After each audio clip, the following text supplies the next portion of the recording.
সকাল থেকে এত পরিমাণে বৃষ্টি শুরু হয়েছে যে বাইরের কোনো কাজ কিছু করতে পারছি না।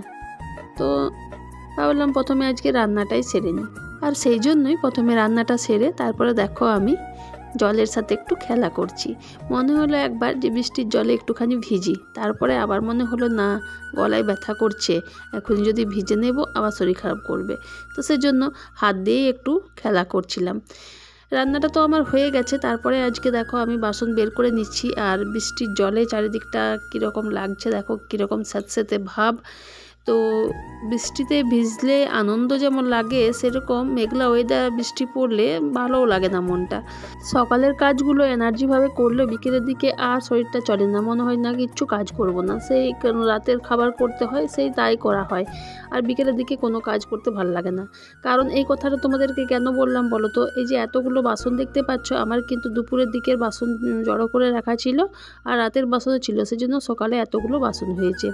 তো সকালের দিকে তুমি যত বাসন দেবে, যত কাজ দেবে, সব করে নেব, কিন্তু আর দুপুরের যেই ভাত খাওয়া হবে তারপর থেকে আর শরীরটা ঠিক আর চলে না, মনে হয় যে না, একটুখানি কেউ করে দিলেই ভালো হয় কাজ। তোমরা তো সবাই জানো আমাদের বাড়িতে আমি একা কাজ করার জন্য, তো আমার শাশুড়ি মা যেহেতু কিছু পারেন না করতে, তো সব কাজ আমাকে একাই সামলে নিতে হয়। সেজন্য শরীর খারাপ থাকলেও আমাকে কাজগুলো করতে হয়, বা ভালো না লাগলেও কোনো উপায় নেই, কাজগুলো আমাকে করতে হয়। কোনো অপশন নেই আমার কাছে, করতেই হবে কাজগুলো। যাই হোক, যখন করতেই হবে তখন আমি যেমনভাবে কাজগুলো প্রয়োজন মনে করি সেরকমভাবেই কিন্তু করে উঠি। যাই হোক, দেখো তোমাদের সাথে কথা বলতে বলতে ফুল তোলা হয়ে গেল, আর এখানে আমি ঘরটা মুছে নিতেও চলে এসেছি। ঘরটা মুছে নিচ্ছি এই কারণেই যে কাকিমা তো আসছে একটু দেরি করেই, তো ভাবলাম যে না, আমি ঘরটা আজকে মুছে নিই। আর কাকিমাকে প্রতিদিন ঘরটা মুছতে দিলে কি হয় বলো তো, তো কাকিমা অনেকগুলো ঘর একসাথে মুছে, তো ভালো করে মোছা হয় না, এক বালতি জলেই কোনো রকমে মুছে দেয়। তো সেজন্য আমি ভাবি যে না, কাকিমাকে দিয়ে কাজ করানো অতটা ঠিক না। তো যখন আমি পারছি নিজেটাও কিছু করি, তো সেজন্য ভাবলাম আজকে নিজেই আমি ঘরটা একটু মুছে নিই।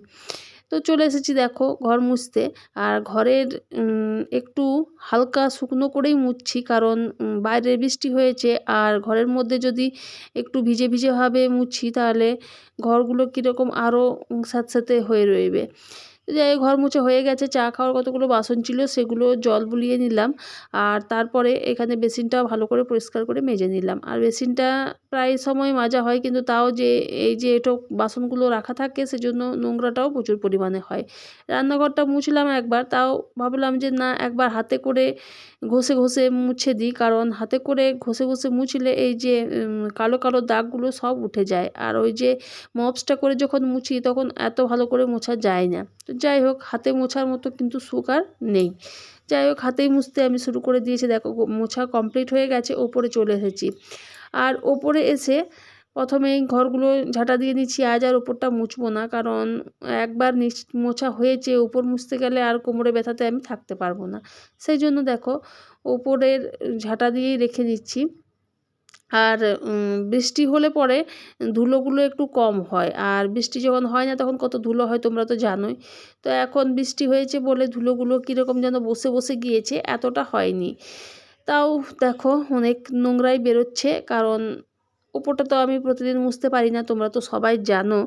তো সেজন্য আজকে সময় করে হাতে নিয়ে চলে এসেছি ওপর ঝাঁটা দিতে।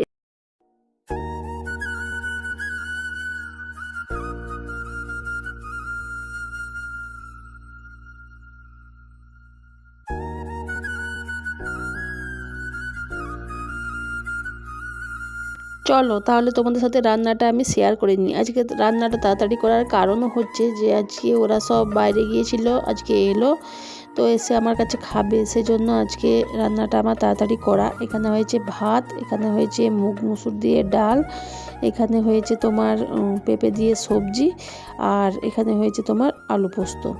তো আর কিছু করিনি, আজকে তাড়াহুড়োর মধ্যে রান্না করলাম, যেহেতু দাদা খেয়ে তোমার স্কুল যাবে, তো সেই জন্য তাড়াহুড়ো করে রান্না করলাম, আর যেটুকু রান্না করলাম তোমাদের সাথে সবই শেয়ার করলাম। যাই হোক, দেখো বন্ধুরা, রান্না বান্না তো আমার কমপ্লিট হয়ে গেছে, বাড়ির কাজও আমার সব হয়ে গেছে। এখন শুধু এবার আর যাবতীয় ছোটোখাটো যা কাজ থাকবে সেগুলোই করব, আর সেগুলো করার জন্য আর বেশি টাইম আমার লাগবে না। আর আজকে দেখতে পাচ্ছ যখন তোমাদের সাথে ভয়েস দিচ্ছি তখন এত নাকটা বন্ধ হয়ে আসছে, মানে সর্দি করে গেছে আমার অলরেডি, আর গলায় ব্যথা শুরু হয়ে গেছে। জানি না কি হবে, জ্বর আসবে কি না। তো যাই হোক চলো, এখানে দেখো দাদা স্কুল যাচ্ছে খুব তাড়াহুড়ো হবে, আর এখানে কাকিমাও চলে এসেছে, গাড়ির ঘরটা মুছে নিচ্ছে।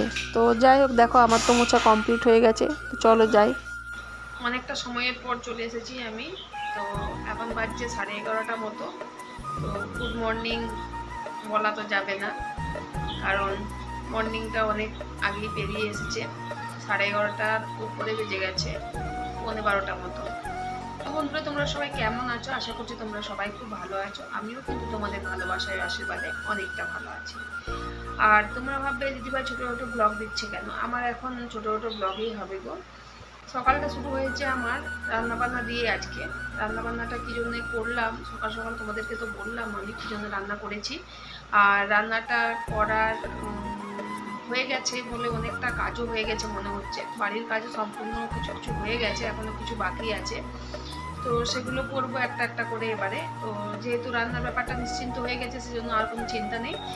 তো তারপরে এই কাজগুলো একটু একটু করে হবে। তো চলো বন্ধুরা, আজকের ভিডিওটা আমি এখানেই শেষ করছি। দেখা হচ্ছে তোমাদের সাথে নেক্সট ব্লগে।